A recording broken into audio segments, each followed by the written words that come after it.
Dun, dun, dun, dun, dun, dun, dun, dun, dun, dun. Huh?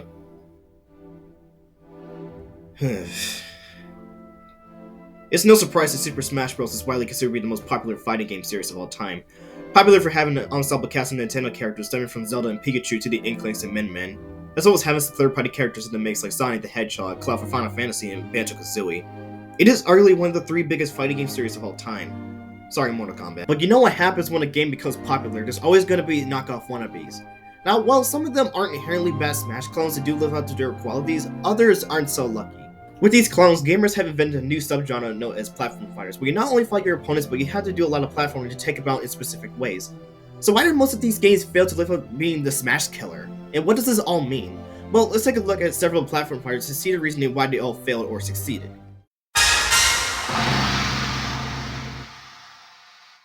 Sony's one and only foray into the platform fighter genre to date, developed by Superbot Entertainment who, take a great guess, were defunct 2 years after this game came out.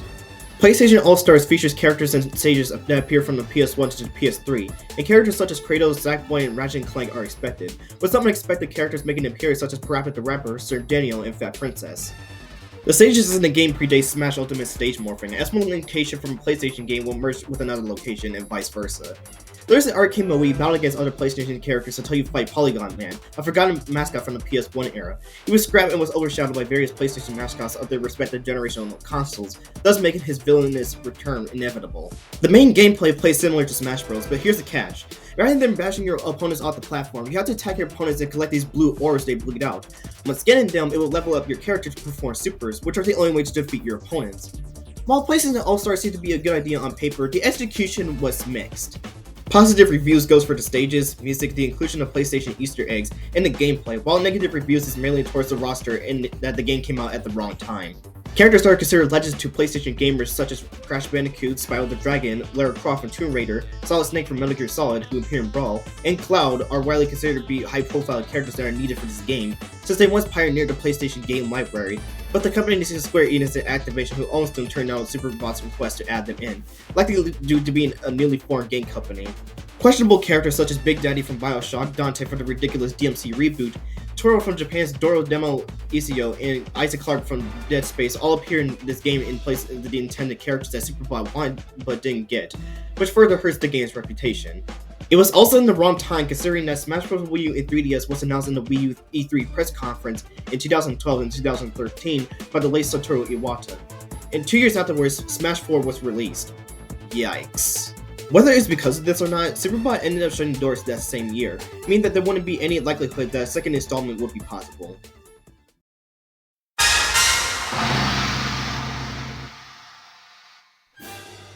Developed by Blue Mammoth Games, Brawlhalla is a free-to-play platform fighter released in 2017 for the PS4 and Windows, and in 2018 for the Xbox One and Nintendo Switch, thanks to the cross-platform feature of Ubisoft, of which they are the now current publisher for this game.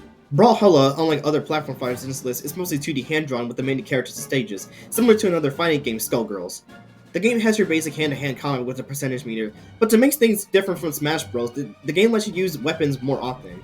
Since Brawlhalla is a free-to-play game, it features a freemium business model, as each and every week, the game roster rotates 9 different characters, while the other 56 characters cost money. Ugh.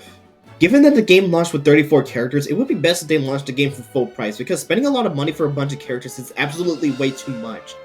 The one thing that Blue Mammoth tries so hard to keep this game alive is the many crossovers, as it has familiar picks like Rayman, Star Wars, and Shovel Knight, as well as unfamiliar and questionable picks like Borderlands, The Walking Dead, SpongeBob, and for whatever reason, I get it! Most of these crossovers are kind of false advertising, since most of the characters from these series are kind of skins to replace the original characters in this game, as well as swapping out the looks of their own weapons. Brawlhalla is an okay game, but it gets repetitive really fast. You have to rely on your weapons a lot.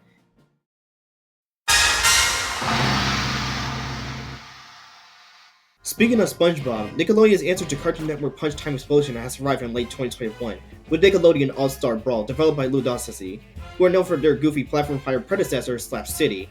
This wasn't the first time one of the top children's network had a fighting game, as they had a list of games in their own website with the Super Brawl series of games. Nickelodeon All-Star Brawl include characters throughout the long list of Nicktoons over the years, such as Aang, the Ninja Turtles, plus April O'Neil, Ren and Stimpy, Jenny from Teenage Robot, and of course SpongeBob SquarePants himself.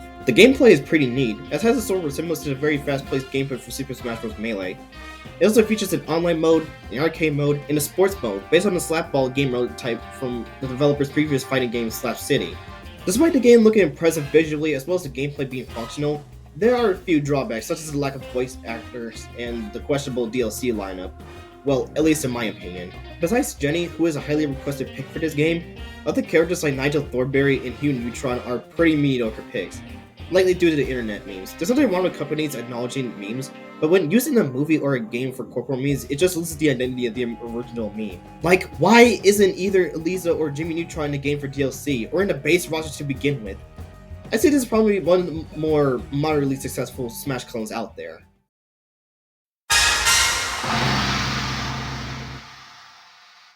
Alright, with Nickelodeon out of the way, it's time for the other Children's Network's fighting game, Cartoon Network Punch Time Explosion.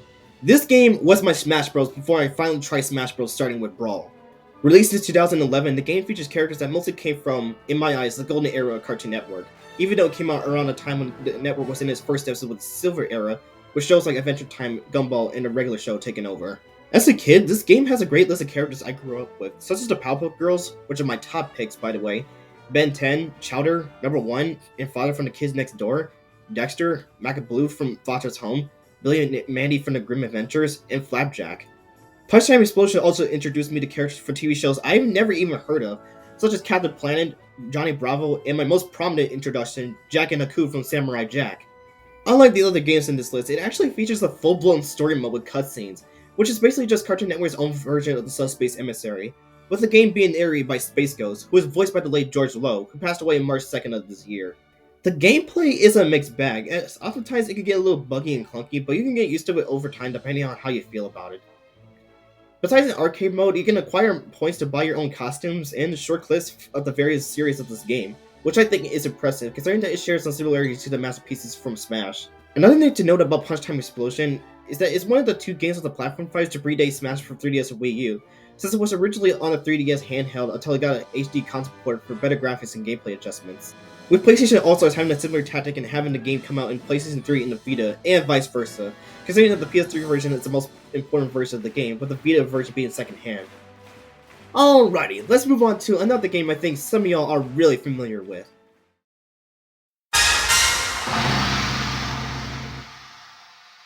Now, Rivals of Aether was developed by Aether Studios, who are best known for making the browser-only remake of the original Smash Bros. Called Super Smash Land. I tried that game as a kid, and it was kinda mediocre, if I remember correctly.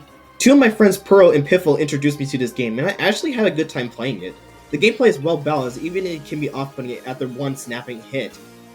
It's much quicker and relies more on combos. My favorite character in this game is Sylvanos. He can make tracks out of grass whenever he goes, and upon a click of a button, he can make the grass grow into spiky plants, as well as grow spiky tree logs from the ground. The game mostly consists of animal characters with the water, earth, fire, and air elements, while also featuring guest characters for other series like Ori from Ori and the Blind Forest, and the previously mentioned Shovel Knight. Rivals managed to get a cult following within the modding community. You can own this game on Steam, since you can replace characters with other familiar faces outside the game's world. The game also features this arcade mode where you can either play solo or with another person. Once you go through each phase, you are greeted with a surreal boss fight called the Abyss, which has the coolest sprite work. The Abyss is a pain to fight against, but it's actually fun. Rivals of Aether also spawned an April Fool's joke where the characters are placed in a high school setting, a deck building game, a comic focusing on Clarin, and a recently new sequel with 3D graphics.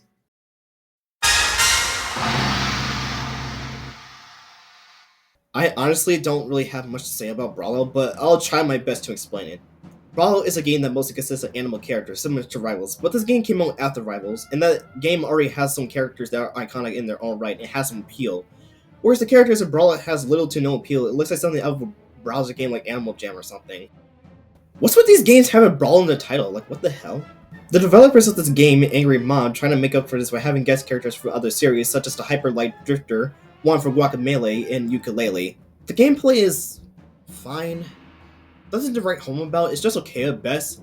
The one thing for sure that this game lacks the ability to block. Like, what the heck? What's the point of a fighting game you can't block your opponent's attacks and figure out how to deal with them?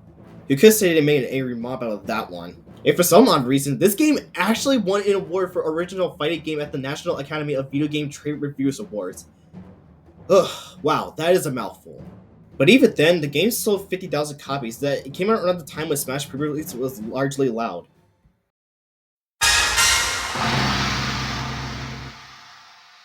Fuck this game. It doesn't play anything like Smash Bros. It has zero depth, and you have to play online to fight with others. And you know what's even worse? You attack with one button, and that's it. Where's the special attacks? And you can't even build your own stages with your own characters? This is the exact problem I had with LEGO 2K Drive. But unlike this game, you get to make your own cars at the cost of not making your own minifigures. Why the hell can I do this in a LEGO game? A LEGO game? A series of games where you make stuff? Sonic Battle is the closest Smash ever appeared out of the Game Boy, except that it's a game by Sega. Rather than fighting your opponent on a floating platform within a 2D plane, Sonic Battle features this 3D arena in 32-bit graphics, which is an impressive feature that pushes the Game Boy Advance to its limits. Players can either play solo or link up with other Game Boys to play a match as Sonic, Knuckles, Amy, and the debut character's game Emerald. Battle Stadium Dawn is the first and only Shonen Jump game in the Smash format, containing characters from the most iconic manga and anime series Dragon Ball, One Piece, and Naruto. Unlike Smash's percentage gameplay, it has a tug-of-war format. When you attack your opponents, red orbs come out of them, and once you gain them, you'll acquire many points until one of which is the victor. The only drawback of this game is that it's a Japan exclusive for the PlayStation 2 and GameCube, as it was this close to compete with Smash Bros. Melee, given that Shueisha's Shonen Jump comic brand has a vast majority of manga and anime franchises under this belt.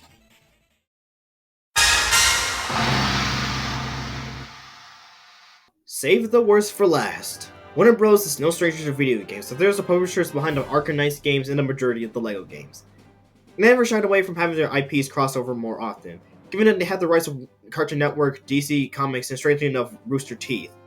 Unlike its de facto prequel, Cartoon Network Punch Time Explosion, Multiversus is going to be more of a team-based approach to the Smash formula, consisting of characters like Bugs Bunny, Wonder Woman, Tom and Jerry, and even Steven Universe.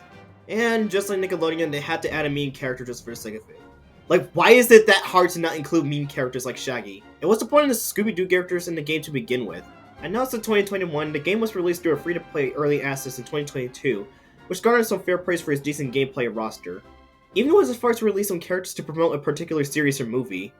The game then went into maintenance mode in June of 2023 in preparation for a full launch almost a year later in May 28, 2024. And when the game did finally come out complete, it was abysmal. Multiversus gets the honorary medal of being the worst platform fighter of all time, and for good reasons. The gameplay feels different than the beta version, as characters move and fight very slowly. It feels somewhat floaty at times. The monetization of this game is a joke. Yes, I do, but the way they went about it, being at $60 for you to get both of them, I think it's a poor decision. The battle passes are monotonous, and there are so many bugs and glitches, when it shouldn't have done when it's supposed to be a finished game from the beta version. Because of this, Warner Bros. Announced in late January of this year that Multiversus will meet its demise in May later this year, as Season 5 will be the last light of this game. And you know what this means? The death of a studio after making and publishing just one game. And I guess that's it. What a fragile finish. Believe it or not, the failure of Multiversus is probably the critical reason why I explained it to you about this video right now. Most of these platform fighters had a good idea but a bad execution, what makes it feel like Smash is the only one carrying the subgenre. Here are the key reasons why some of these titles receive mixed and negative reactions from gamers. The character roster. For big company titles, Nickelodeon and Multiversus, despite having a fair roster, has its problems of featuring characters that should have been in the game from the get-go, or characters that absolutely makes no sense to be there. Brawlout and Brawlhalla also suffers from having an abysmal cast of characters. Sure, the Legends looks pleasing, but they mostly come off as generic fantasy superheroes. And let's not get me started on Brawlout's unappealing character roster. The guest characters did not make up for this as well. For Brawlhalla, well, given that Blue Mammoth has been bought by Ubisoft in 2018, they could have just restructured the entire game as an Ubisoft platform fighter. Since Raymond isn't in Smash, Ubisoft and Blue Mammoth could make up with this by having him, the Rabbids, Sam Fisher from Tom Clancy's, and Ezio from Assassin's Creed fight in a stage out of Trials, and make it a game for full price like Smash Bros. And Nickelodeon. The gameplay. Smash's gameplay is fairly simple and fun, but when other companies tried this, they want to be more experimental and take away what made the casual gameplay of Smash so fun to begin with.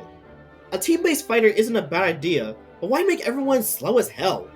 And whoever thought one press of a button is best suited for LEGO Brawls?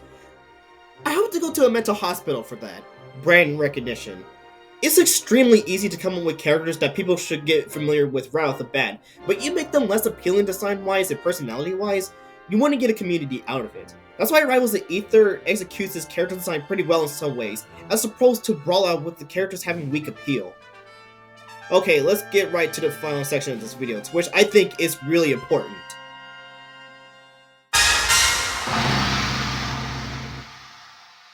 Since Nintendo, Sony, Paramount, and Warner Bros. Has their own platform fighters, I think it's time that some other two companies should enter the fray, if they are competent in making it a good, functional, fair, and consistent game. Those being Microsoft and Disney. For Microsoft, they should already be having their own platform fighter game, especially since Killer Instinct is a hit title on the Xbox One. I mean, like, Microsoft has a ton of franchises they have acquired. So a game with Master Chief, Banjo-Kazooie, and Tracer fighting against the likes of Crash Bandicoot, Raz, and Doom Guy would be a pretty cool idea. But both the roster and gameplay have to be fun and consistent at all times. The same goes for Disney.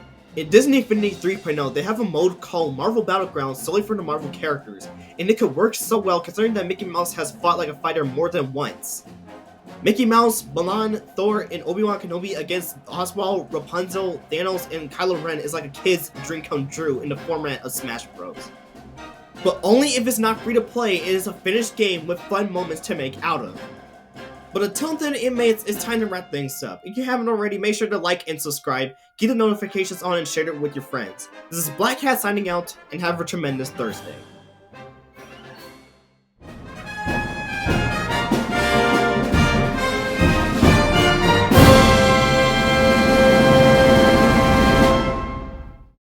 And what's on the line? Not just money, because that's usually always on the line at tournaments, but the reputation is also on the line.